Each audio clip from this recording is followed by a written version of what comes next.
আজকে আমি বানাবো চালের গুঁড়ি আর সুজি দিয়ে চুষি পিঠে। চালের গুঁড়ি আর সুজি দিয়ে চুষি পিঠে বানানোর জন্য আমি একটা বাটির অর্ধেকের একটু বেশি পরিমাণ সুজি নিয়েছি আর তাতে ঠিক সমান পরিমাণ চালের গুঁড়ি দিচ্ছি। এই চালের গুঁড়ি আর সুজিটাকে ভালো করে মিশিয়ে নেব আর তার সাথে অল্প পরিমাণ লবণ দেব।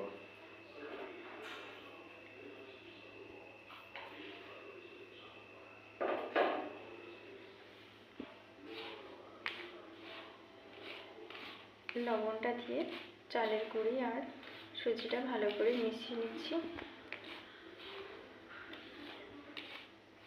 নেবার পর এতে একটু গরম জল দিয়ে এটা ভালোভাবে মেখে নেব।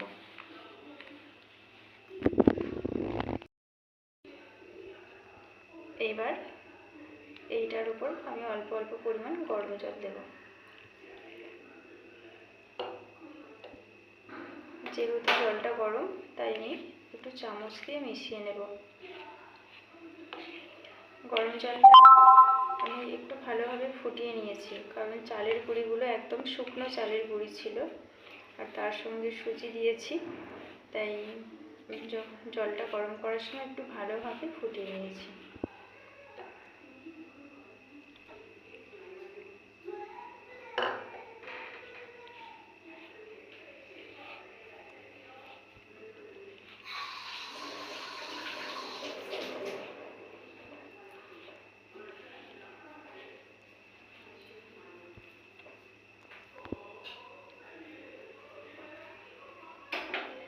এবার এটা হাতে করে ভালোভাবে মাখিয়ে নেব।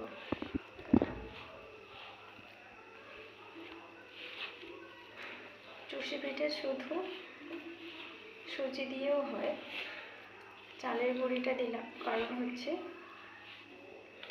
শুধু সুজি দিয়ে বানানোর সময় অনেকটা পরিমাণ সুজি দিতে হয়, কিংবা সুজিটাকে একটু ভালোভাবে ফোটানো জল ফুটিয়ে ফোটার সঙ্গে সঙ্গে সুজিটা ফোটাতে হয়। তাই সেই সময়টা না নষ্ট করে আমি জলটাকে ফুটিয়ে নিয়ে ওর মধ্যে সুজিটা দিলাম।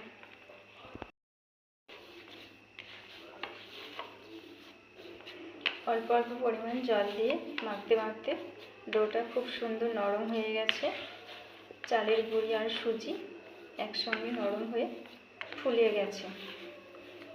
এটা এবার কিছুক্ষণ এইভাবে মেখে নেবার পর এতে আমি ঘি অ্যাড করব।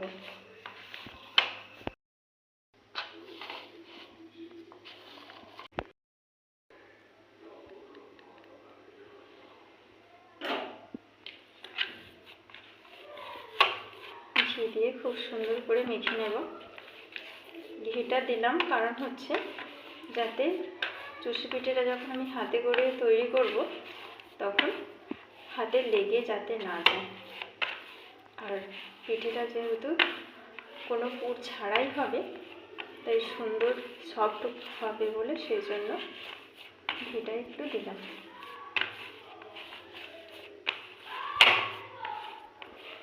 শীতের সন্ধ্যায় ছটফট করে বানানোর মতো যদি কোনো পিঠে হয় সেটি হলো চুষি পিঠে। সব থেকে সহজভাবে সহজ উপায়ে বানানো যায়। ঘিটা আমি মিশিয়ে নিয়েছি, এবার ছোট ছোট করে পিঠা বানাতে থাকবো। অল্প একটু পরিমাণ কেটে নিয়েছি ডোটা থেকে, এটা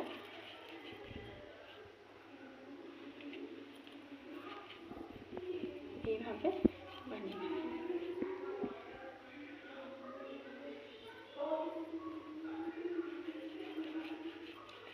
এটা আরও ছোট সাইজ করা যায়, তো আমি খুব ছোট করলাম না,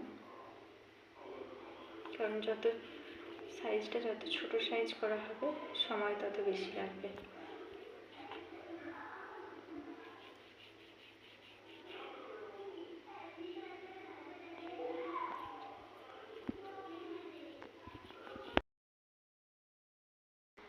চুষি পিঠে আমি ছোট ছোট ডো করে সব রেডি করে নিয়েছি।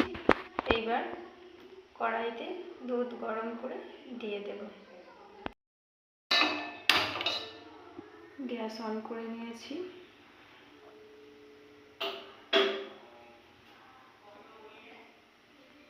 এবার আমি কড়াইতে 1 লিটার দুধ দিয়ে দিচ্ছি।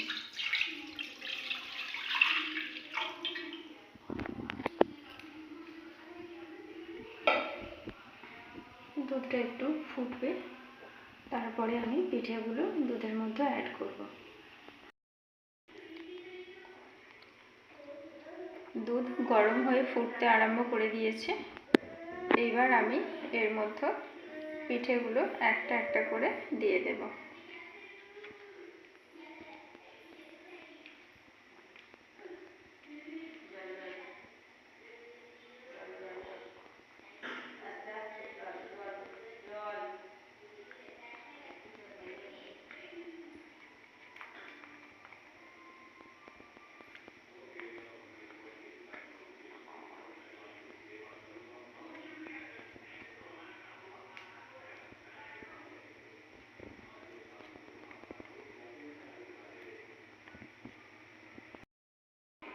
আমি সব পিঠেগুলো দুধের মধ্যে দিয়ে দিয়েছি। এবার ভালোভাবে দুধের মধ্যে পিঠেগুলো দিয়ে নাড়িয়ে দেব। গ্যাসের ফ্লেমটাও একটু জোরে করে দিয়েছি যাতে তাড়াতাড়ি ফুটে ওঠে।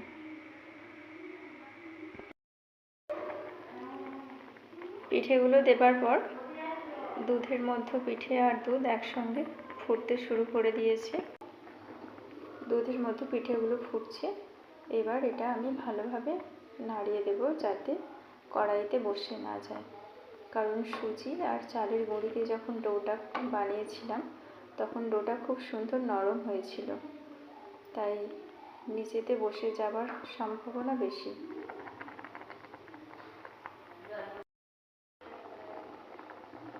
প্রায় 5 মিনিট হয়ে গেছে। 5 মিনিট ফোটার পর আমি এবার একটু পিঠেটা নেড়ে দেখে নিই। দেখেই বোঝা যাচ্ছে পিঠেগুলো প্রায় সেদ্ধ হয়ে গেছে। এবার এর মধ্যেও আমি চিনি দিয়ে দেব। চিনিটা আমি আমাদের যতটা মিষ্টি খাওয়া হয় সেই পরিমাণ মতো চিনিটা দিলাম। আমি যে পরিমাণ দুধ দিয়েছিলাম পিঠেটা বানানোর জন্য, দুধটা মরে অনেকটা ঘন হয়ে গেছে, গ্রেভিটা প্রায় ঘন ঘন হয়ে গেছে।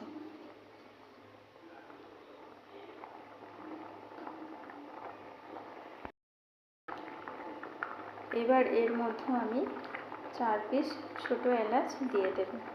ছোটো এলাচগুলো আমি ফাটিয়ে রেখেছিলাম। ছোটো এলাচটা দিলাম যাতে এর স্মেলটা সুন্দর হয়। আরও 2 মিনিট ফুটতে থাকবে যাতে চিনিটা পিঠের ভেতরে সুন্দরভাবে ঢুকে যায় এবং পিঠেটা মিষ্টি হয়। চিনি দিয়ে দেওয়ার পর যখন চিনিটা পিঠের সঙ্গে ফুটছে সেই সময় আমি ক্যারামেল তৈরি করার জন্য একটি অন্য জায়গাতে চিনি নিয়ে সেটা গরম করতে দিয়েছি। ক্যারামেলটা দেবো এই কারণে, যেহেতু আমি চিনি দিয়ে বানিয়েছি পুরো পিঠেটা, তাই ক্যারামেল করে দিলে পিঠের কালারটা গুড়ের কালারের মতো হয়ে যাবে। চিনিটাকে ভালোভাবে ভেজে ক্যারামেল তৈরি করে নেব।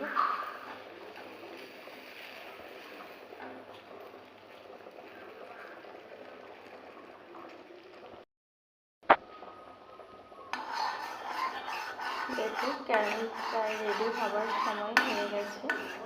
আরও একটু চিনিটাকে আমি গলিয়ে নেব, তাহলে যত লাল হবে রঙটা তত বেশি সুন্দর হবে।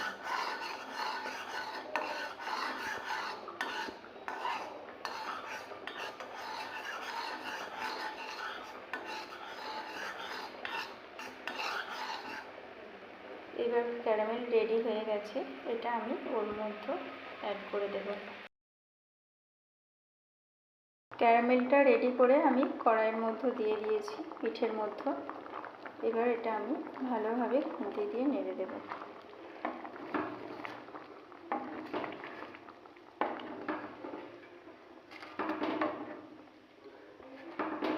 দেখতেই পাচ্ছ কালারটা চিনি দিয়ে করলেও পিঠে কালারটা একদম গুড়ের পিঠের মতো কালার হয়েছে।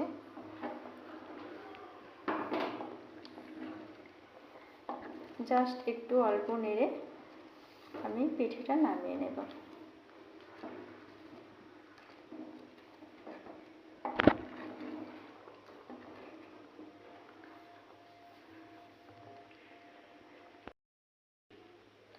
শীতকালের জন্য চুষি পিঠে একদম রেডি।